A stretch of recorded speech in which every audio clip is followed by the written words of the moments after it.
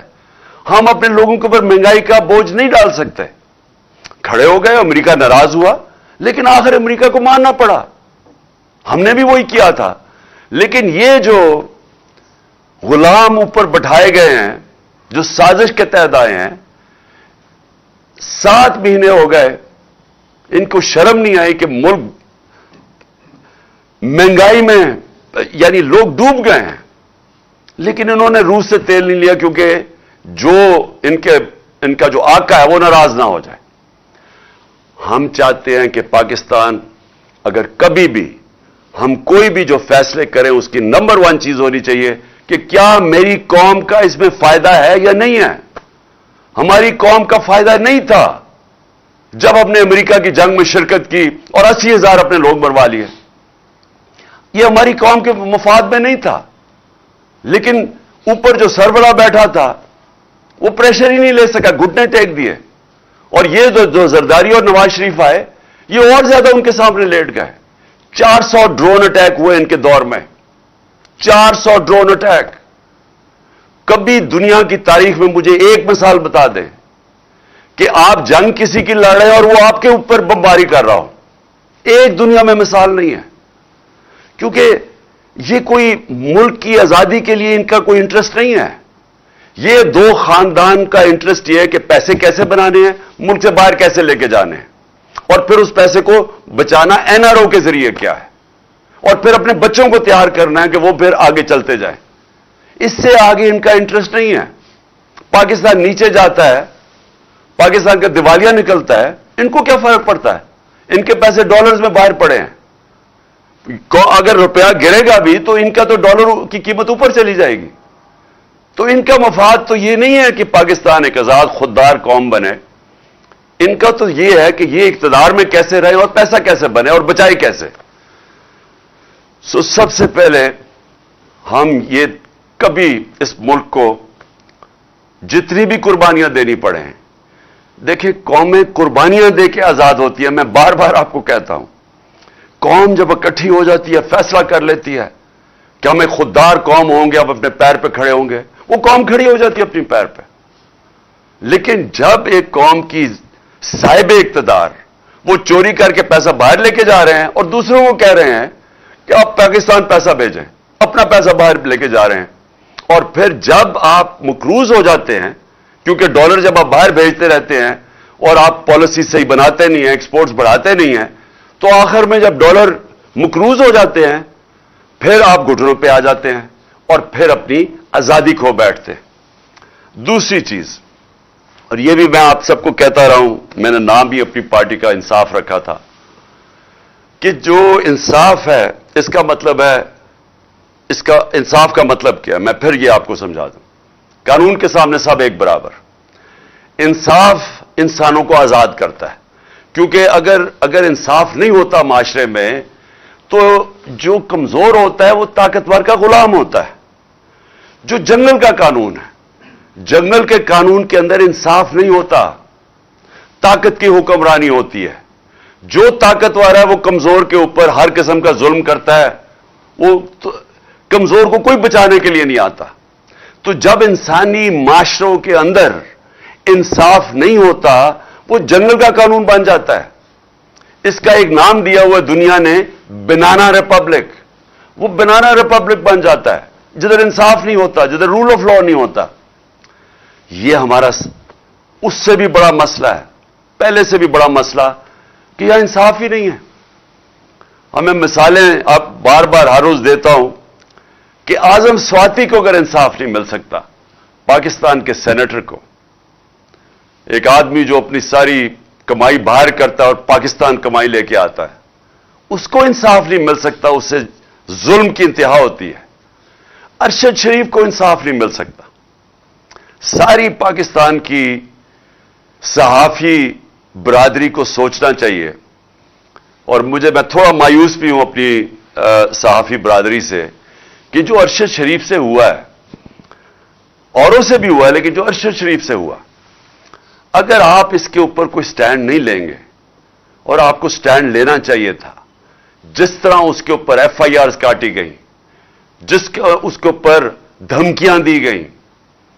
کیوں دھمکیاں دی گئی؟ کہ جو آپ کا موقف ہے، کیونکہ جو حکومت میں بیٹھے ہیں وہ ڈرے ہوئے تھے کہ سچ سامنے آ جائے تو وہ سازش سامنے لے کے آ رہا تھا۔ ارشد شریف کیا کر رہا تھا؟ وہ سازش سامنے لے کے آ رہا تھا جو اس ملک سے ہوئی ہے۔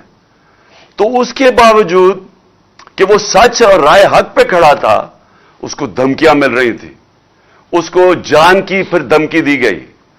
جب وہ اور اس کے گھر والوں کو سب پتہ ہے، ارشد شریف کی والدہ کو سب پتہ ہے کون دھمکیاں دے رہا تھا، اور آخر میں وہ جب ملک سے باہر گیا اور پھر پاکستان بلانے کی کوشش کی، وہ کینیا گیا اور جو اس کو شہید کیا گیا۔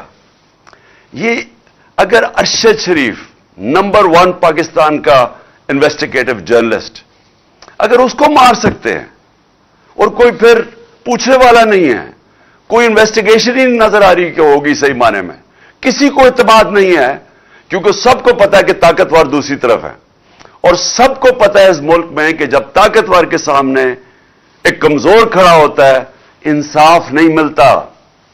ملک کا ایکس پرائم منسٹر، جو میں نے آپ کو کہا کہ اگر میں ایف آئی آر نہیں رجسٹر کروا سکا، پولیس والے کہتے کہ جی ہماری پنجاب گورنمنٹ ہے، ہماری پولیس ہے، وہ پولیس والے کہتے جی اگر آپ نے میں استعفیٰ دے دیتا ہوں، میں نہیں یہ کر سکتا، کیونکہ طاقتور تھا دوسری طرف، ڈرٹی ہیری، اس کا نام سن کے سارے ڈر جاتے تھے۔ یہ بھی تیار ہو گئے کہ ہاں جی پرائم منسٹر کے خلاف بھی کر دیں گے، اور جو وہ ہے دوسرا انٹیریئر منسٹر اس کے خلاف بھی، لیکن یہ کوئی خاص ہے کہ اس کو ہم نہیں کچھ کر سکتے، یہ کوئی ایسی طاقت والی چیز ہے، یہ قانون کے اوپر ہے، اس کو لائسنس ٹو کل ہے، یہ جو بھی کرے گا ہم اس ملک کا قانون اس کو نہیں پکڑ سکتے۔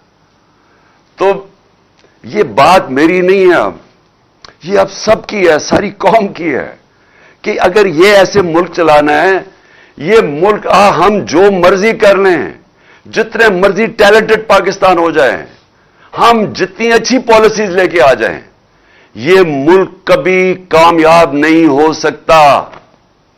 حضرت علی رضی اللہ تعالیٰ کا قول ہے، اور میں یہ بار بار اب سے نہیں 26 سال سے یہ بتا رہا ہوں کہ کفر کا نظام چل جائے گا، لیکن ظلم اور ناانصافی کا نظام نہیں چل سکتا۔ اور اگر آپ نے دیکھنا نہیں چلتے ہوئے تو ساری ڈیولپنگ ورلڈ غریب ملک دیکھ لیں، جن کو ڈیولپنگ ورلڈ کہتے ہیں، وہ سارے غریب ملک ہیں. ایک ایک غریب ملک آپ جا کے دیکھ لیں، سب یہی حال ہے.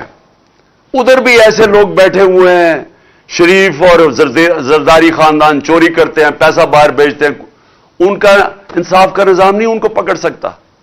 ادھر بھی ڈرٹی ہیری جیسے لوگ بیٹھے ہوئے ہیں جو کہ اتنے تکڑے ہیں، سب ڈرتے ہیں ان سے. ان کو وہ جو مرضی کریں کر سکتے ہیں، قانون کے اوپر ہے وہ. اور دوسری طرف سارے امیر ملکوں میں چلے جائیں، دنیا کے سارے پیسے والے ملکوں پہ چلے جائیں، جدھر خوشحالی ہے، جدھر ہمارے پاکستانی اتنی کوشش کرتے ہیں یہاں سے ویزا لے کے باہر جانے کے لیے. ہمارے نوجوان ترستے ہیں کہ ہم کسی طرح باہر چلے جائیں. کیوں کرتے ہیں؟ کیونکہ وہاں خوشحالی ہے. تو خوشحالی کی بنیاد کس پہ رکھی گئی ہے؟ انصاف کے اوپر. وہاں سب سے بڑی چیز انصاف ہے. میں جب برطانیہ میں گیا تو وہاں آپ کو کوئی قبضہ گروپ نہیں نظر آتا. کسی کی زمینوں پہ قبضے کسی کی ضرورت نہیں ہے کرنے کی، کیونکہ عدالتیں انصاف کرتی ہیں. وہاں آپ کو اگر کوئی طاقتور یہ سمجھتا ہے کہ وہ قانون توڑے گا اور وہ بچ جائے گا، برطانیہ کا پرائم منسٹر بھاری اکثریت سے جیتنے والا بورس جانسن ایک قانون چھوٹا سا توڑتا ہے. یہاں خبر بھی نہیں بنی تھی پاکستان میں کہ وہ ایک آفس کے لوگ جمع ہو جاتے ہیں جب وہ کورونا کے دور میں سوشل ڈسٹینسنگ تھی. اس چیز کے اوپر وہ ریزائن کر دیتا ہے کیونکہ اس نے قانون توڑا ہے جو لوگوں کے لیے بنایا ہوا تھا. وہاں انصاف کا نظام ایسا ہے کہ ہر جو کمزور سے کمزور آدمی بھی ہے اسے پتہ ہے کہ مجھے تحفظ ملے گا، کیونکہ جو ان کی عدالتیں ہیں، جو ان کا انصاف کا نظام ہے، وہ ان کے حقوق کی حفاظت کرتا ہے. میں نے آپ کو اپنی مثالوں کو دی، میں آپ کو ایک اور مثال دیتا ہوں. میرے اوپر یہ جیو نے یہ جو گھڑی کی ساری کہانی اور پیچھے اس کے سارے نون لیگ اور ڈرٹی ہیری بھی تھا، انہوں نے کہانی بنائی میرے اوپر کہ جی میں نے وہ گھڑی کا جو کیا. اب اگر مجھے پاکستان کی، میں نے کیس تو یہاں بھی کروں گا، لیکن پاکستان کی عدالتوں میں مجھے افسوس سے کہنا پڑتا ہے کہ مجھے یہاں انصاف نہیں ملے گا. اس لیے میں امریکہ جا رہا ہوں، اس کے اوپر کیس کر رہا ہوں. میں برطانیہ اس کے اوپر کیس کر رہا ہوں، یہ جیو اور شکیل الرحمان اس کا یہ جو گروپ ہے، اور میں دبئی میں کیس کر رہا ہوں. اور میں آج آپ کو کہتا ہوں کہ میں کیوں وہاں کر رہا ہوں، کیونکہ مجھے پتا ہے مجھے انصاف ملے گا وہاں. مجھے پتا ہے کہ اس نے جو میرے اوپر میری عزت کی توہین کی ہے، مجھے پتا ہے کہ وہاں ان کی عدالتوں میں، کیونکہ میرا کیس لڑا ہوا ہوں وہاں. بہت بڑا کیس ہوا تھا میرا اور ایئن بوتھم کا برطانیہ کی عدالت میں. وہ مین ہیڈ لائنز کیس تھا، 3 ہفتے وہ کیس چلا تھا. مجھے پتا ہے وہاں عدالتیں کیسے چلتی، اور وہ بھی یہی تھا، ہرجانہ کا کیس تھا.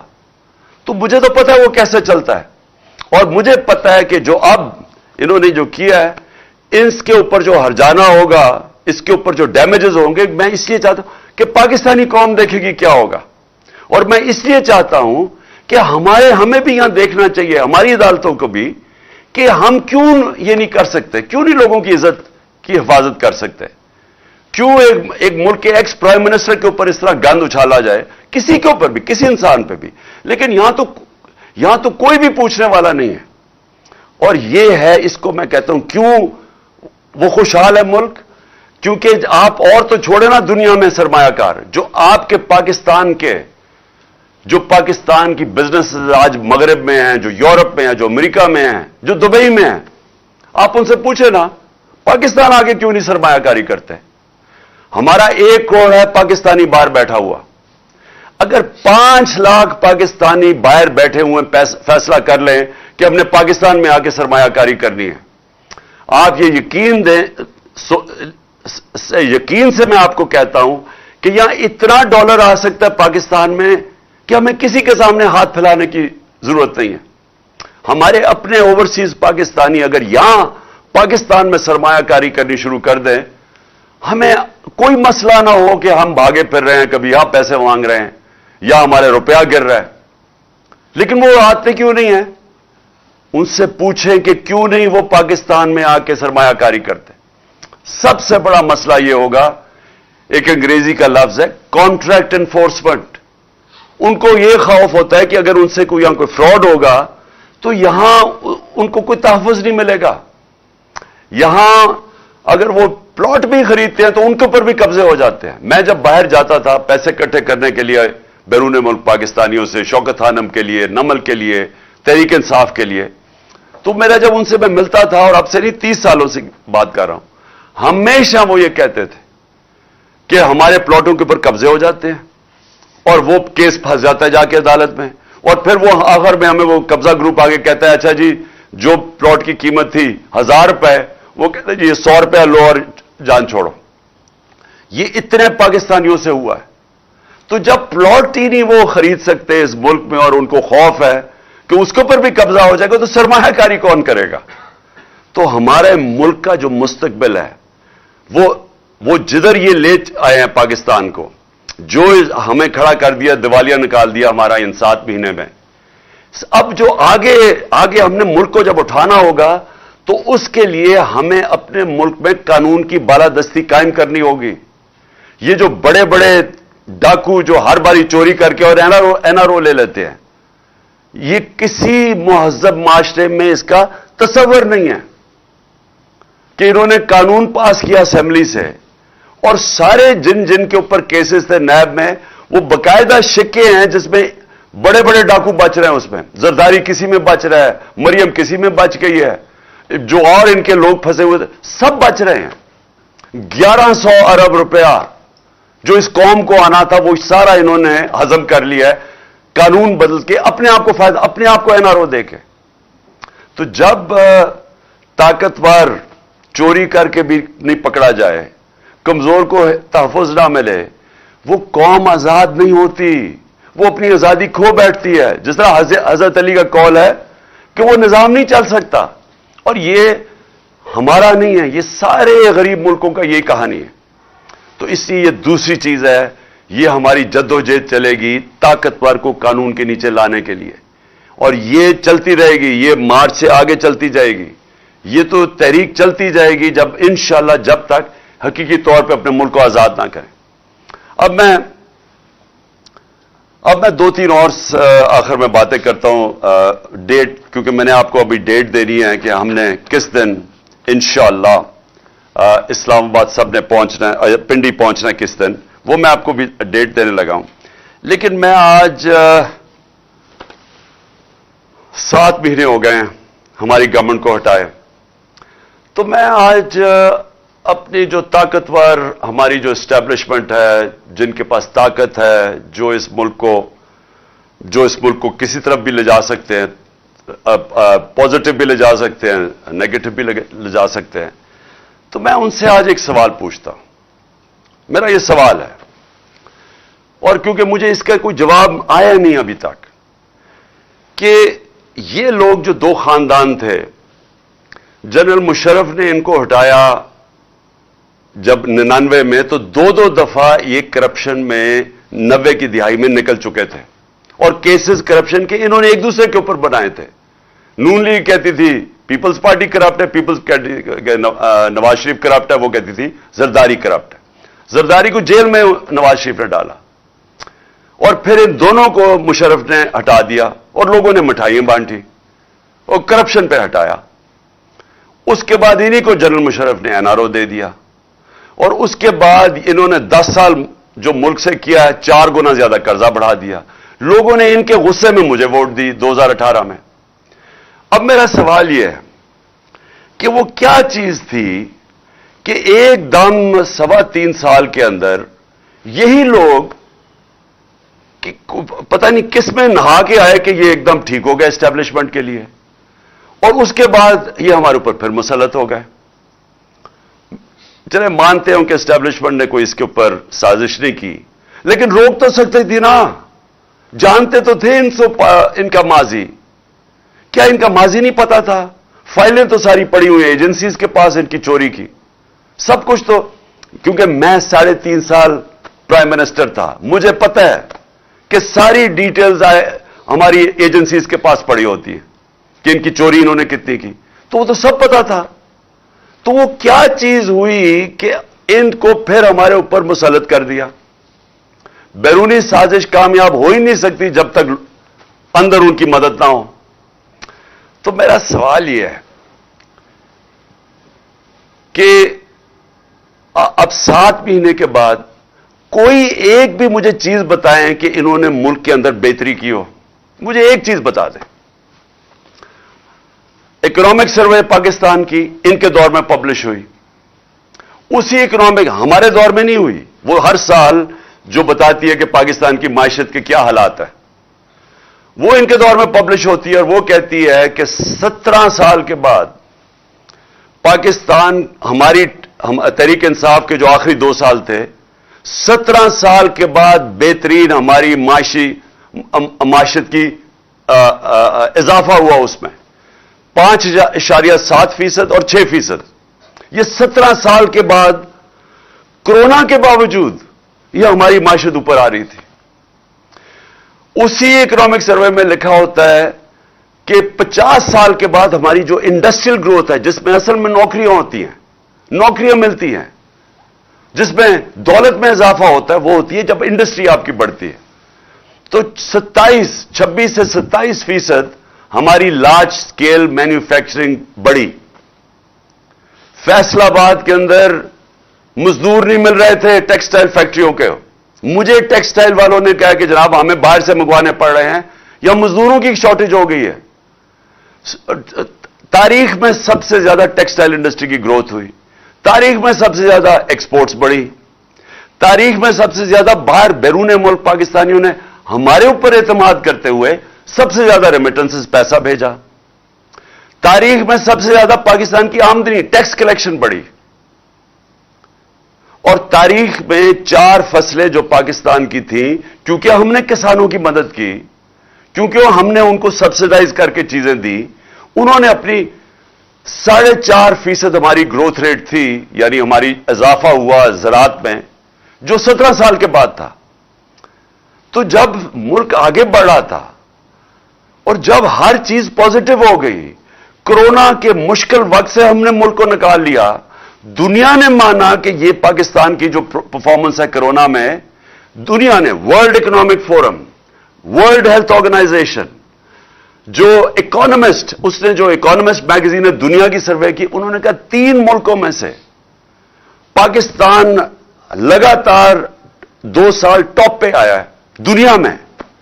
تو دنیا نے مانا کہ ہم نے بہترین گورننس دی مشکل وقت میں. کرائسس جو صدی میں ایک دفعہ کرائسس آتا ہے جو کورونا آیا تھا, دنیا کہتی ہے کہ ہم نے سب سے بہترین اس کو ملک کو نکالا.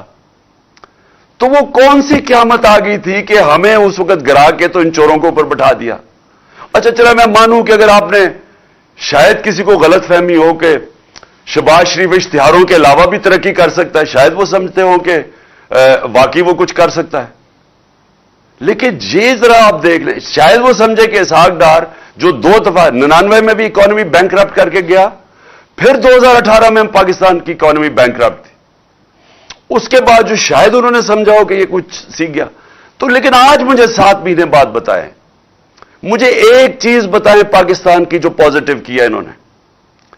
آج اگر پاکستان کی اپنی بزنسز ہیں, ان کا گیلپ کا سروے ہے کہ 88% بزنس مین کہتا ہے کہ ہم غلط طرف جا رہے ہیں, یعنی ان کا اعتماد چلا گیا اس حکومت پہ. بیرون ملک جو کہ رسک اسیسمنٹ ہوتی ہے کہ آپ پاکستان قرضے واپس کر سکتا ہے یا نہیں, وہ 85% آپ کہہ رہے ہیں کہ پاکستان قرضے واپس نہیں کر سکتا. تو نہ باہر کے لوگوں کو اس پہ اعتماد رہ گیا, نہ اندر کسی کو اعتماد ہے ان پہ, اپنی بزنس کو بھی نہیں ہے. اور تو گورننس کا یہ حال ہے کہ 53% دہشت گردی بڑھ گئی ہے 7 مہینوں میں. تو ان کے پاس تو ٹائم ہی نہیں ہے ان چیزوں کا سوچنے کا. یہ تو اپنے کیسز ہی معاف کروا رہے تھے.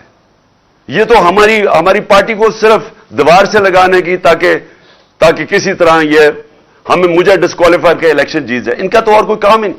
تو میں سوال یہ پوچھتا ہوں کہ ان کے تو پیسے باہر پڑے ہیں, ان کا تو سٹیک پاکستان میں نہیں ہے.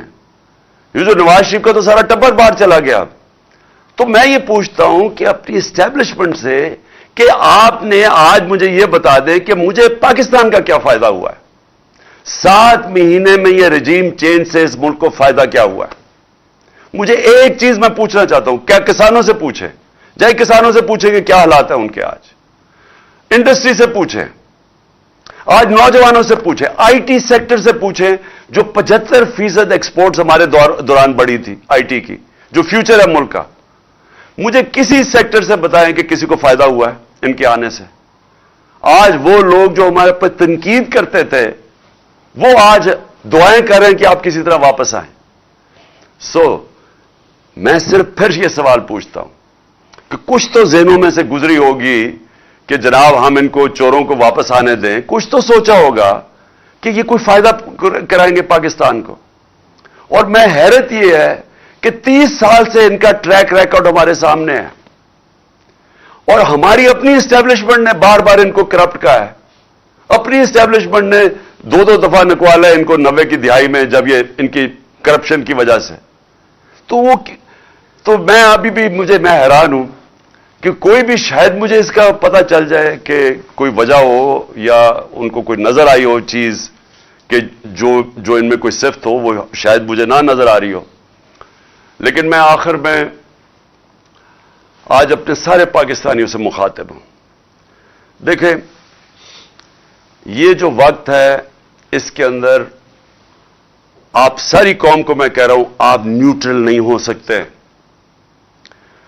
آپ اگر آج نیوٹرل ہو گئے، آپ کے بچے پچھتائیں گے، آپ کی آنے والی نسلیں پچھتائیں گی کہ جب آپ کو امر بالمعروف پہ چلنا چاہیے تھا، جب آپ کو ناانصافی کے خلاف جہاد کرنی چاہیے تھی، اور آپ گھروں میں بیٹھ گئے۔ عمران خان کو میں آپ کو پھر سے کہتا ہوں، مجھے کوئی ضرورت نہیں ہے کہ اپنی جان خطرے میں ڈال کے باہر نکلوں۔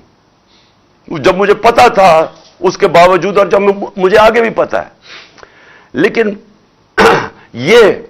میں بچپن سے میرے ذہن میں یہ تھا کہ میں کبھی غلامی سے بہتر مر جانا ہے۔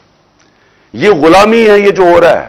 میں اپنا FIR نہیں رجسٹر کروا سکا ایکس پرائم منسٹر۔ مجھے پتا ہے کس نے یہ ساری سازش کی تھی، مجھے وہ تینوں کا پتا ہے، انہوں نے مل کے کی تھی، لیکن میں نہیں کر سکا۔ تو سوچ لیں کہ آپ میں سے کہ آپ عوام میں آپ کے پاس کیا حقوق ہے، آپ کے پاس آپ سے اگر طاقتور ظلم کرتا ہے آپ کیا کر سکتے ہیں؟ انسان اور بھیڑ بکریوں میں فرق ہے۔ انسانوں کے حقوق ہوتے ہیں، بھیڑ بکریوں کو ڈنڈے مار کے جدھر مرضی آج کہہ دیں کہ یہ چور ہیں تو کل کہہ دیں کہ یہ پاک ہو گئے تو وہ ادھر ہی چلیں گے۔ انسانوں کے حقوق ہیں۔ انسان جب تک اپنے حقوق اور آزادی، جب تک اس کے لیے رائے حق کے لیے نہیں کھڑا ہوتا، انسانی معاشرہ جانوری معاشرہ بن جاتا ہے۔ جانوروں کا معاشرے میں جنگل کا قانون آ جاتا ہے، جو اس وقت مجھے افسوس سے کہنا پڑتا ہے پاکستان میں ہے۔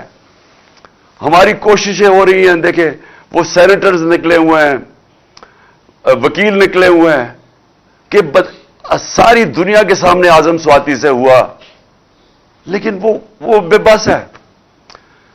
اس کی والدہ ارشد شریف شہید کی، وہ انہوں نے کمیشن بنا دیا، والدہ کہتی مجھے اعتماد ہی نہیں ہے۔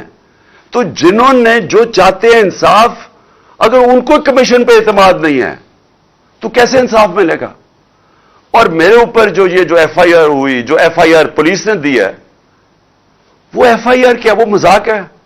وہ ایک آدمی کے اوپر انہوں نے FIR کاٹ دی ہے، تو ہمیں تو سب کو پتا ہے کہ دوسری طرف سے سامنے سے گولیاں آئی ہیں، دو مارنے والے تھے، تو انہوں نے تو وہی کیس بنا دیے کہ جناب یہ چاہتے ہیں۔ اسکرپٹ کیا تھی کہ جی دینی انتہا پسند نہیں، اکیلا تھا۔ اچھا، وہ بھی اتنا بیوقوف ہے، جنہوں نے اس کو پڑھایا اس طوطے کو، وہ بھی اتنے بیوقوف تھے، وہ پہلی چیز کہتا ہے کہ جی میں اکیلا تھا۔ کہ لوگوں، یعنی اگر کسی کو شک بھی تھا نا کہ سازش ہوئی تو اس نے پوری کر دی کہ ہاں جی میں اکیلا تھا، کہیں وہ شک نہ پڑ جائے کہ جو دوسرا جو سامنے والا تھا اور اصل وہ نہ کہیں اس کی تلاش نہ شروع ہو جائے۔ تو اگر ہمیں انصاف نہیں مل سکتا، میں پھر سے کہتا ہوں میری قوم، آپ کو یہاں انصاف نہیں ملنے لگا، یہ ملک آگے نہیں بڑھنے لگا۔ اور یہ جو میں اب آپ کو ڈیٹ دینے لگا ہوں، میں اپنی ساری پہلے تو پارٹی کو بھی ساروں کو کہوں کہ ابھی سے تیاری شروع کر دیں۔ اگلے ہفتے 26 کو